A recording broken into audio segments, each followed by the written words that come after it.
அனைவருக்கும் வணக்கம். 2022 ஜனவரி மாதம் ஒரு அம்மா தன்னுடைய பெண்ணுக்கிட்ட சில ஆண்கள் தவறாக நடந்துக்கிட்டாங்க அப்படின்னு சொல்லிட்டு அவங்க மேலே இந்த போக்சோ சட்டத்தில் ஒரு கேஸ் ஃபைல் பண்ணுறாங்க. ஸோ இந்த சம்பவம் எங்கே நடந்தது? உத்தரப்பிரதேசத்தில் நடக்குதுங்க. இதோடைய தீர்ப்பு கடந்த மார்ச் 17ஆம் தேதி அந்த அலகாபாத் ஹைகோர்ட் தீர்ப்பு சொல்லுது. என்னென்னு தீர்ப்பு சொல்கிறாங்க அப்படின்னா, ஒரு குழந்தையுடைய அந்த மார்பகங்களை பிடிப்பதோ இல்லை அவங்களுடைய பைஜாமாவை, அதாவது நம்ம நார்த் சைடில் இந்த பைஜாமான்னு சொல்லுவாங்க, நம்ம ஊரில் பாவாடை சட்டை சொல்லுவாங்க இல்லையா. ஸோ அந்த பாவாடையை அந்த பைஜாமாவை ரிமூவ் பண்ணுறதோ இதெல்லாம் இந்த ரேப்பில் கன்சிடர் பண்ண முடியாதுங்க. அவங்க ரேப் பண்ணதான் இதெல்லாம் பண்ணாங்கன்னு சொல்ல முடியாதுன்ற மாதிரி அந்த ஹைகோர்ட் சொல்லியிருக்குதுங்க. கேட்கும்போது எவ்வளோ நம்மளுக்கே காண்டாகுது. ஸோ இதே ஒரு விஷயம், இதே ஒரு அந்த மன உளைச்சல் தான் சுப்ரீம் கோர்ட்டுக்கும் வந்திருக்குதுங்க. அதனால் என்ன பண்ணியிருக்காங்க, அந்த சுப்ரீம் கோர்ட் என்ன சொல்லியிருக்காங்க, இது ஒரு இன்ஹியூமனாக இருக்குது, சென்சிட்டிவே இல்லாமல், இந்த சென்ஸே இல்லாமல் சொல்கிறீங்களே அப்படிங்கிற மாதிரி அவங்கள அக்யூஸ் பண்ணி அந்த கேஸை சூமோட்டோவாக சுப்ரீம் கோர்ட்டே எடுத்திருக்காங்க.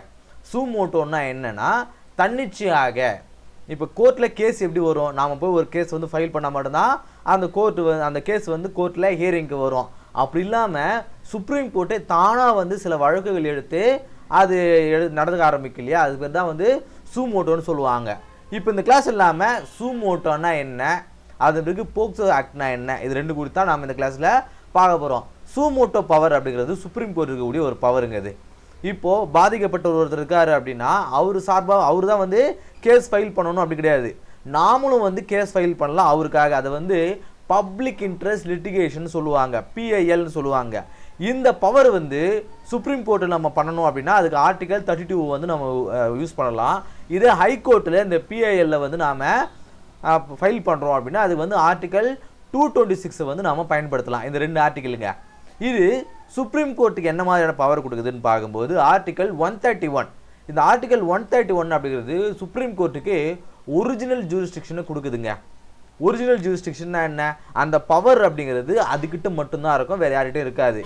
இப்போ உதாரணத்துக்கு நம்ம சூரியனையும் நிலவையும் சொல்லுவாங்க. நிலவுக்கு தானாக ஒளி வீசக்கூடிய தன்மை இருக்குதா? கிடையாது. ஆனால் சூரியனுக்கு தானாக ஒளி வீசக்கூடிய தன்மை இருக்குது. ஸோ அது original lighting power, original lighting பவர்னு சொல்லுவாங்க சன்னை. ஆனால் நிலவுக்கு அந்த ஒரிஜினல் லைட்டிங் பவர் இருக்குதா? கிடையாது. சூரியன் ஆஃப் ஆகிடுச்சுன்னா நிலவும் பிரகாசிக்காது. ஸோ அது போல் சுப்ரீம் கோர்ட்டுக்குன்னு சொல்லிட்டு ஒரு தனித்துவமான பவர் இருக்குது. அது ஹை கோர்ட்டுக்கோ இல்லை டிஸ்ட்ரிக்ட் கோர்ட்டுக்கோ கிடையாது. அதுதான் ஒரிஜினல் ஜூரிஸ்டிக்ஷன் சொல்லுவாங்க. என்னென்ன, இப்போது ஒரு சென்ட்ரலுக்கும் ஒரு ஸ்டேட்டுக்கும் இடையில, அதாவது மத்திய அரசுக்கும் மாநில அரசுக்கும் இடையில ஏதோ ஒரு கேஸ் ஃபைல் ஆகுது, ஏதோ ஒரு வழக்கு நடக்குதுன்னா அதை சுப்ரீம் கோர்ட்டு தான் நடத்துவாங்க. இப்போ ஒரு மாநிலத்துக்கு இன்னொரு மாநிலத்தில் ஒரு பிரச்சனைனா அதையும் சுப்ரீம் கோர்ட்டில் பண்ணுவாங்க, ஹை கோர்ட்டில் பண்ண மாட்டாங்க. இதே power to take the straight cases, சில கேசஸ் சுப்ரீம் கோர்ட்டே தானாக லோவர் கோர்ட்டுக்குலாம் போக தேவையில்லை, நானே அதை எடுத்து நடத்துறேன். ஏன்னா ரொம்ப சென்சிட்டிவான கேஸாக இருந்துச்சுன்னா அதை சுப்ரீம் கோர்ட்டே எடுத்து நடத்துவாங்க. அதே போல் takes cases from lower court. இப்போ லோயர் கோர்ட்டில் ஒரு கேஸ் நடக்குது, அது ரொம்ப சென்சிட்டிவான ஒரு கேஸு, மக்களுடைய கவனங்கள் அதிகமாக இருக்கக்கூடிய ஒரு கேஸு, அதில் அந்த உண்மைத்தன்மையை ஜுடிஷியரியுடைய இண்டிபெண்டன்ஸை ப்ரூவ் பண்ணி ஆகணும் அப்படிங்கிற மாதிரி கேசஸ்லாம் இருந்துச்சு அப்படின்னா அதை சுப்ரீம் கோர்ட்டை எடுத்து நடத்த ஆரம்பிப்பாங்க. சரிங்களா? இதெல்லாம் இந்த சூமோட்டோ இருக்கக்கூடிய பவர்ஸுங்க. சுப்ரீம் கோர்ட்டுக்கு இருக்கக்கூடிய பவர்ஸ் என்னன்றது பார்த்தோம். அடுத்து போக்சோ ஆக்டை பற்றி பார்க்க போகிறோங்க. போக்சோ ஆக்ட் அப்படிங்கிறது protection of children from sexual offences. இந்த பாலியல் அத்துமீறல்களால் இருந்து குழந்தைகளை பாதுகாக்கக்கூடிய ஒரு சட்டம் தான் இந்த போக்சோ ஆக்ட் அப்படிங்கிறது. இது 2012 நவம்பர் 14 நடைமுறைக்கு வந்ததுங்க. இது எதன் காரணமாக கொண்டு வந்தாங்க, யுனைடெட் நேஷனில் இருக்கக்கூடிய கன்வென்ஷன், யுனைடெட் நேஷன் கூட்டமைப்பில் ஒரு கன்வென்ஷன் நடந்தாங்க. அதில் ரைட்ஸ் ஆஃப் சைல்டு அப்படிங்கிறத அதை கொண்டு வராங்க. அதன் மூலமாக 1992 இது எல்லா நாடுகளையும் இந்த மாதிரி ஒரு ஆக்ட் கொண்டு வரணும் அப்படிங்கிற மாதிரி சொல்கிறாங்க. ஒரு 20 வருஷம் கழித்து நாம் கொண்டு வந்துக்கிறோம். சரிங்களா? இந்த போக்சோ ஆக்ட் அப்படிங்கிறது எந்த மினிஸ்ட்ரி கீழே வருதுன்னு பார்க்கும்போது ministry of women and child development. So எதுலாம் பெண்கள் குழந்தைகளை பாதுகாக்கிறாங்க, செக்ஷுவல் எக்ஸ்ப்ளாய்ட், செக்ஷுவல் அபியூஸ், இதுலேருந்துலாம் பாலியல் சுரண்டலுக்காக, பாலியல் அத்துமீறல்கள், இதிலிருந்துலாம் குழந்தைகள் நம்ம பாதுகாக்கிறதுக்காக.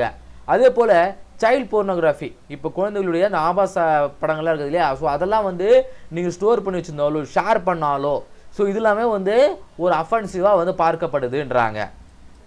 சரி, இந்த போக்சோ ஆக்டில் இருக்கக்கூடிய கீ ஆஸ்பெக்ட்னா ரொம்ப முக்கியமான குறிப்பிடத்தகுந்த விஷயங்கள் என்னென்னு பார்க்கும்பொழுது ஜெண்டர் ஈக்குவாலிட்டிங்க. இதை ஆணா பெண்ணா அதெல்லாம் கிடையாது. குழந்தைலாம் பெண் குழந்தை கிடையாது, ஆண் குழந்தை கிடையாது, எல்லாருக்கும் ஒரே சட்டம் தான். இதே போல் 18 வயசுக்கு எந்தெந்த குழந்தைங்களா இருக்குதோ, அது ஆணாக இருந்தாலும் சரி பெண்ணாக இருந்தாலும் சரி, யாராக இருந்தாலும் இந்த செக்ஸுவல் எக்ஸ்ப்ளாய்டேஷனுக்கும் செக்ஸுவல் அபியூஸுக்கும் வந்து உள்ளாக்கப்பட்டால் அவங்களுமே வந்து கம்ப்ளைண்ட் ரைஸ் பண்ணலாம். No reporting is a crime. இப்போது உங்கள் ஃபேமிலி ஏதோ ஒரு சம்பவம் நடக்குது அப்படின்னா அந்த சம்பவம் வந்து உங்களுக்கு தெரியுது, ஆனால் அந்த சம்பவம் குறித்து நீங்கள் கம்ப்ளைண்ட் ஃபைல் பண்ணலனாலும் அதுவுமே ஒரு கிரைம் தான். ஸோ அரசாங்கம் வந்து உங்கள் மேலேயும் வந்து நடவடிக்கை எடுக்கும். So gender equality and non reporting is a crime. உங்களுக்கு ஒரு விஷயம் தெரியுது, அந்த கிரைம் போக்சோ விஷயத்தில் ஏதோ ஒரு கிரைம் நடக்குது உங்களுக்கு தெரியுது, ஆனால் அது நீங்கள் ரிப்போர்ட் பண்ணாமல் இருக்கிறீங்கன்னா நீங்களும் ஒரு குற்றவாளின்றாங்க. No time limit for report. ஒரு 10 வருஷம் மேலே ஒரு குற்றம் நடக்குது, அதை நான் இப்போ வந்து ரிப்போர்ட் பண்ண போகிறேன், இப்போ ரிப்போர்ட் பண்ணக்கூடாது அப்படிலாம் கிடையாது. நீங்கள் எப்போ வேணாலும் ரிப்போர்ட் பண்ணலாம் அப்படிங்கிறது தான் வந்து இந்த சட்டம் சொல்லக்கூடியது. No time limit. உங்களுக்கு ஒரு இந்த மாதிரி வந்து ஒரு பாலியல் அத்துமீறல் நடந்திருக்கா, 10 நாளைக்கு உள்ள சொல்லிடணும், 1 மாதத்துக்குள்ள சொல்லிடணும் அப்படிலாம் கிடையாது. உங்களால் எப்போ வேணாலும் நீங்கள் வந்து கம்ப்ளைண்ட் ரைஸ் பண்ணலாம் அப்படிங்கிறது. கீப்பிங்ஸ் த விக்டம்ஸ் ஐடென்டிட்டி இஸ் கான்ஃபிடென்ஷியல். யாராவது குழந்தைகள் வந்து பாதிக்கப்பட்டிருக்காங்கன்னா அவங்களுடைய ஐடென்டிட்டியை பாதுகாக்கிறது ரொம்ப முக்கியமான ஒரு விஷயம் அப்படின்றாங்க. சரிங்க, இப்போ நாம இந்த சுப்ரீம் கோர்ட்டுடைய சூமோட்டோ பவர்னா என்னென்னு பார்த்துட்டோம். அது பிறகு போக்சோ ஆக்ட்னா என்னென்னு பார்த்துட்டோம் இல்லையா. இப்போ ப்ராக்டிஸ் கொஸ்டின்ங்க 2 கொஸ்டின் கொடுக்க போகிறேன், ஏன்னா ரெண்டுமே ரொம்ப முக்கியமானது அப்படிங்கிறதுனால. ஃபர்ஸ்ட் கொஸ்டின்ங்க, which of the following correctly matches the articles of the Indian constitution with their judicial provisions. So இங்கே கொடுத்துருப்பாங்க ஜுடிஷியல் ப்ரொவிஷன்ஸு. ஸோ இது எந்தெந்த ஆர்டிகல்லாம் வந்து அப்ளை ஆகுது அப்படின்றது பார்த்துங்க.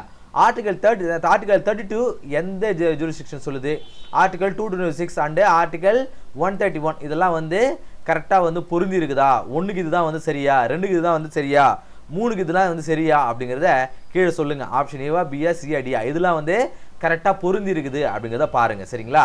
ரெண்டாவது கொஸ்டினுங்க, consider the following statements regarding the protection of child from sexual offences. இந்த போக்சோ ஆக்டில் கொடுக்கக்கூடிய என்னென்ன ஸ்டேட்மெண்ட்லாம் வந்து கரெக்ட் அப்படின்ற மாதிரி சொல்கிறாங்க.